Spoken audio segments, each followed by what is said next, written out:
Nas festas, tem sempre aquela criança que avança na mesa dos doces. O que fazer nessas horas? O comportamento dos filhos é uma das maiores preocupações dos pais. Como ensinar valores e impor limites? Uma tarefa nada fácil e que nem todos os pais estão preparados para assumir.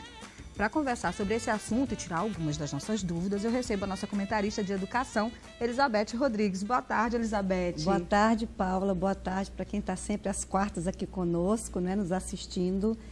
Pois é, na verdade, a gente anda lendo algumas coisas do mundo acadêmico que tem constatado que a educação moral está se perdendo ao longo do tempo.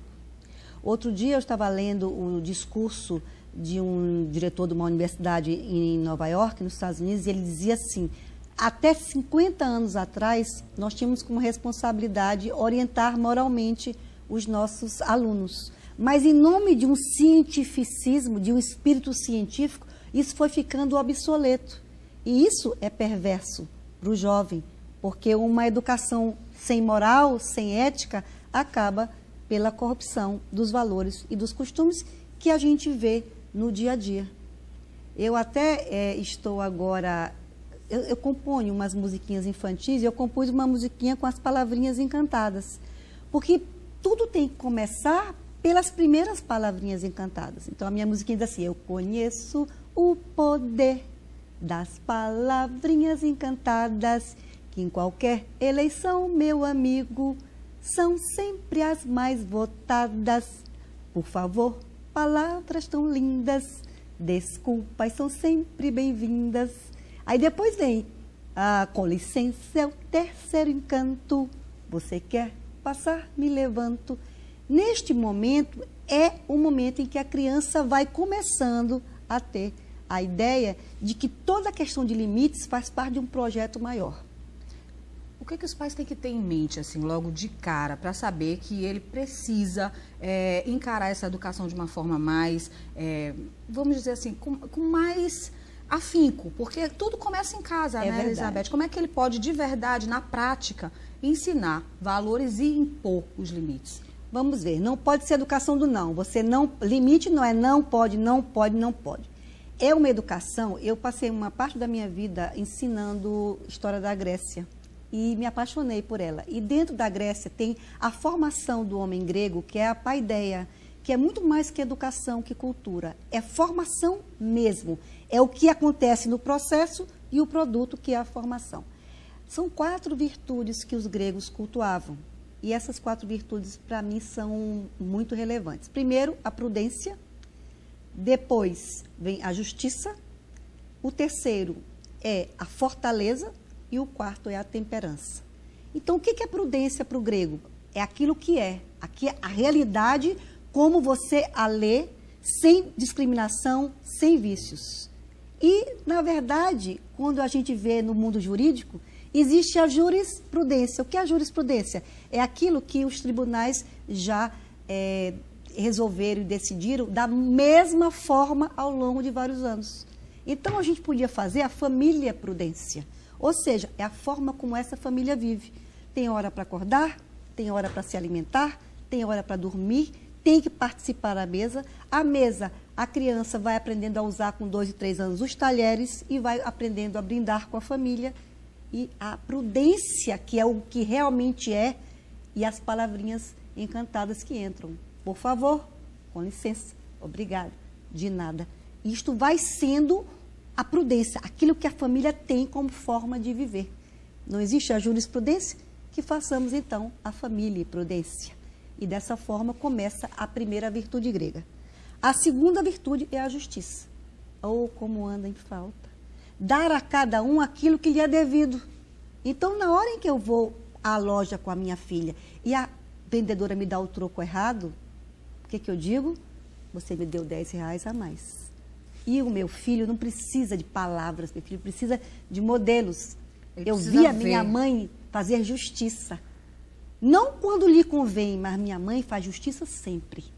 Ela deu o troco de volta para a vendedora.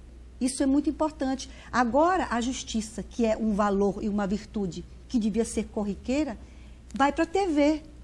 Quando um casal de moradores de rua devolve R$20 mil...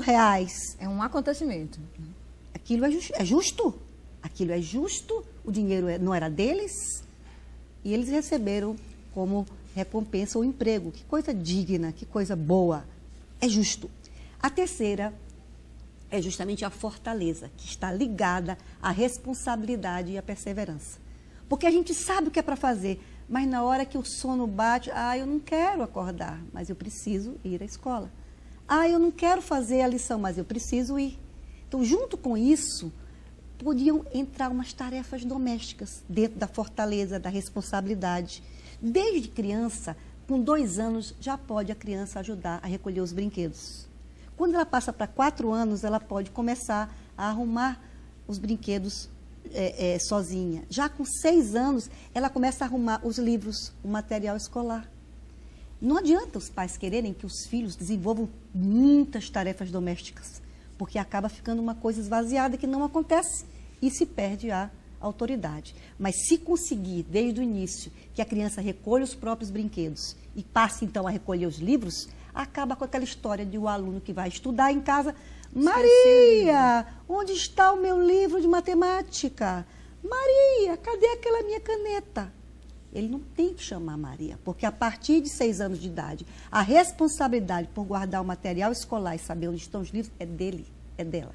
Eu, sinceramente, nunca vi um filho tirano autoritário que tenha trabalhado em casa nas tarefas domésticas. E vice-versa. Eu nunca vi uma família que coloca os filhos para fazer, mesmo que sejam pequenas tarefas domésticas, ter filhos tiranos e autoritários.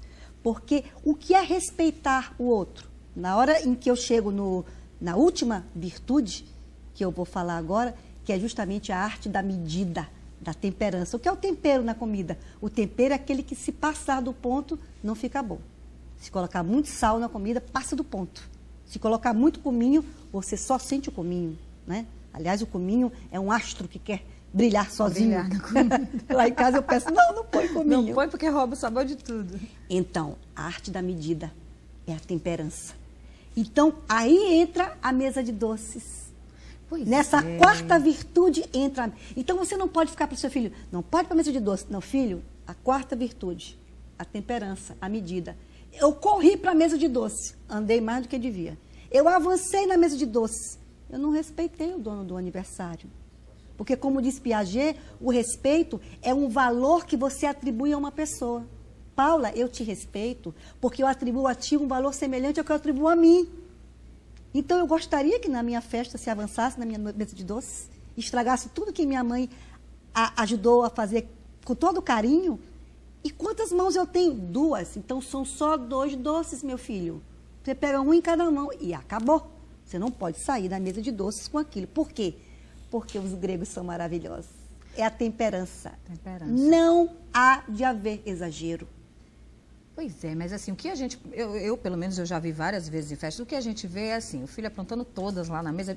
Eu dei a mesa de doces como exemplo, mas assim, tem várias situações. A gente vê o filho aprontando todas, a mãe ou o pai morrendo de vergonha, mas falta aquela iniciativa para chamar no cantinho, dizer alguma coisa, acho que com medo também de um escândalo maior. Como é que a gente deve lidar nessa situação?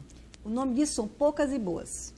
Menino não pode ter muito discurso. Uma vez estavam 2 crianças brigando e o pai disse, 2 irmãos, e o pai dizendo: vocês como brigam e não se respeitam?